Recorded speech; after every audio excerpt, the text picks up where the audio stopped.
The Meyer lemon tree gone, or no. Just left behind. Not enough room for it in the car. It held its own light. Her husband gone. My grandpa. My grandpa George, who died, was, yes, gone. Her older sister was now just down the hill, Aunt Dot watching TV. Her youngest daughter Wendy, smoking, is my mom.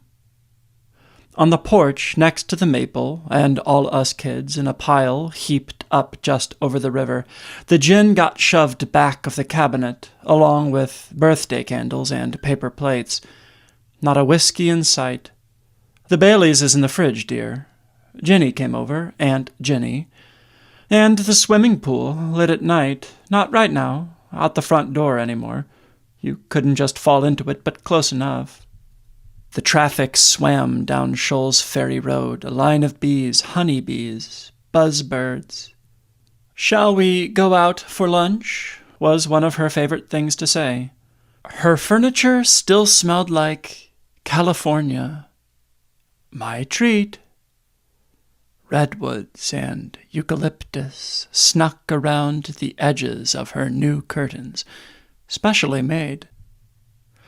When we were kids, we waited like puppies for her to arrive, lined up on the couch, staring out the picture window in my grandpa's, was it yellow convertible? 4-door sedan, white leather interior.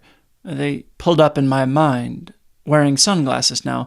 We could just take the bus across the Willamette, lunch at Nordstrom's, lunch at Meyer and Frank, lunch at Italian places, the occasional steakhouse, the occasional chicken house. "A new place just opened up around the corner. We should try it, honey." She slid her soup spoon into the split pea and blew on it until it came to life. Scented matches in the bathroom, pink heads, green legs, unwrapped soap, small bottles, blue, pink, green, a kind of aquarium. Sooner than later, her teeth were looking up at us from a glass of tap water. Not smiling, really, and not smiling. She was always cold, even in a powder green cashmere sweater with a spot of soup on it, the heater cranked up, and a message from a fresh bottle of L'air du Temps invited us in, a cloud of lemon-yellow foam. I get a new one every year. Her Bath birthday. And the chicken and green olive casserole and tomato sauce slides down to the end of the card table she used for entertaining.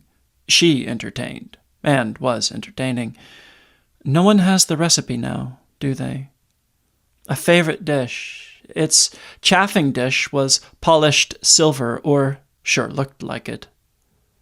"I just want a little taste," was something else she liked to say. A taste of ice cream? Very often. Her partials kept in a freezer. Her sister just wanted to drink Pepsi and window shop. Chocolate, Neapolitan, Spumoni. Oh dear, now look, I've got some on my sweater. The traffic tumbled down Shoals Ferry Road. A line of kids, grandkids, split fingers. Christmas in the new place. Francis needs a nightgown. Wendy needs a nightgown. Lori needs a nightgown. Cloud, pillowcase. And the bib, lettuce salad with canned mandarin oranges and slivered almonds, slides down to the end of the card table. Who's up for a game of liar's dice? Who's up for a game of gin rummy? Honey, will you flip my mattress? Negress was another word she liked to use. That's the nice way to say it. Oh, they are always changing what they want to be called. On the bus, she dropped her purse. I was with her. A nice negress handed it back. She put out her hand to receive it the whole time, looking out the window, never said a word. Hours later, "Oh, what a nice Hawaiian." A river of Japanese businessmen cross in front of the car. "Step on it, Wendy." The City of Roses. The palm trees gone, the record player gone, the voices of friends across the surface of the swimming pool, refreshing their drinks, gone. On, what was it, a lanai? His desk gone, his large spotted hands, the car gone, no one to drive it. The carport. Do you know how to use this new remote? I want to find my programs. Thanks, dear. The traffic spilled down Shoals Ferry Road, a line of drinks. Tom Collins, Shirley Temple, a white wine spritzer, just a splash. Her hands would, later it turns out, be made of crepe paper, folded into small cranes or flowers. Isn't that beautiful? Walking along the prom in Seaside, Oregon, isn't that beautiful? Or seagulls, her hands, or sand dollars. Her legs would, later it turns out, belong to a movie made in Hollywoodland, California. Rita Hayworth's legs, or Cary Grant's.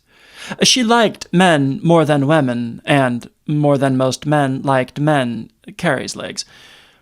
May I ask you a personal question? I was hoping you would... Early reels were so dangerous, they buried them in the ground. Oh, honey, I just love that one. Her eyesight would, later it turns out, be going to the birds. Birds' eyes. Once a week, for months, she received treatment. The handsome doctor would sink a needle into her eyeball. It hurt. But after a while, you just look off someplace, and then it's over. Robin eye. Warbler eye. A milk-white marble. Her mind would, later it turns out, take a more radical turn throughout the day, and into unrecognizable sunlight. Grandsons, husbands, grandsons, daughters, mothers, sisters, mothers. Do you see that light waltzing across the floor? It pulls up the hem of her new dress, and a jar full of pickling cukes, fed every day on sugar and cloves, slides to the end of the card table. Aunt Dot's just aren't the same. These don't taste right. Her daughters. Oh, Mom, no one makes them like you. The last jar quietly breathing in the back of the fridge. Don't let it go to waste. And a plate of bow-knot cookies, dusted in powdered sugar, slides to the end of the card table. Roll the dough out, paper thin. See through. I could use some help in the kitchen. Here, turn these over when they brown. Oh dear, don't worry about the dishes. I'll do those later. And my mother, and in order of Chinese takeout, slides to the end of the card table. I'm going to Freddy's. You need anything? Lift her up off the floor. Vacuum her floors. Maybe a Stouffer's and some spumoni? Okay, love you, Mom. High on morphine in Starbucks, wiping, dripping chocolate from her face with a stuffed animal. Tell Wendy, get in here. She is here. The dinner is something edible, without a lot of trouble. Mom brought from Arby's, just around the corner. Oh, you're so handsome. And who are you, honey? High on Xanax and Starbucks and the nightly news. High on Percocet and Starbucks and stock reports. High on codeine and Starbucks and pine trees. High on opium and Starbucks and the Pacific Ocean. Walk across the Clackamas Town Center parking lot. Dip your toe into the river. Nordies. Bah. Like, subscribe, notification bell, join the herd.